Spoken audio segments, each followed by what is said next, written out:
இங்கே நம்ம என்ன பண்ண போகிறோம் இன்றைக்கி அப்படின்னா பிளாக் ஒர்க் எப்படி பண்ணுறாங்க அப்படின்ற மெத்தட். பிளாக் ஒர்க்கில் ஃபஸ்ட்டு லைனு சாலிட் பிளாக் வைக்கிறோம். ஓகேவா? ஃபஸ்ட்டு லைனு ஃபுல்லாகவே சாலிட் பிளாக்கு, அதுக்கப்புறம் மேலே ஃபுல்லாக ஹாலோ பிளாக்கு. ஆனால் மேலே ஃபுல்லாக ஹாலோ பிளாக் பண்ணும்போது ஒவ்வொரு மூணு லைனுக்கும் இந்த ஜாலி எடுத்துப்பாங்க. ஓகேவா? அது அடுத்தது இந்த சாலிட் பிளாக் வச்சதுக்கப்புறம் பார்த்திங்க அப்படின்னா இங்கே வாட்டர் ப்ரூஃப் ஷீட்டு. ஸோ ஒரு லைனை சாலிட் பிளாக் வச்சுட்டு மேலே வந்து ஃபுல்லாக வாட்டர் ப்ரூஃப் ஷீட்டு, அதுக்கப்புறம் வந்து ஃபுல்லாக ஹாலோ பிளாக்கு. ரெண்டாவது இது வந்து உள்ளே வர வால், இது அவுட்டரில் வர வால். அவுட்டர் வால் ஃபுல்லாக வந்து தெர்மல் பிளாக் கரெக்டாக இதுதான் தெர்மல். இதுதான் தெர்மல் பிளாக்கு.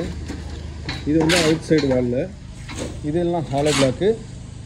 இன்சைடு வால் கீழே ஃபுல்லாக எல்லா இடத்துலையுமே சாலிட் பிளாக். இதெல்லாம் தெர்மல் அவுட் சைடுன்றது, இதெல்லாம் ஹாலோ.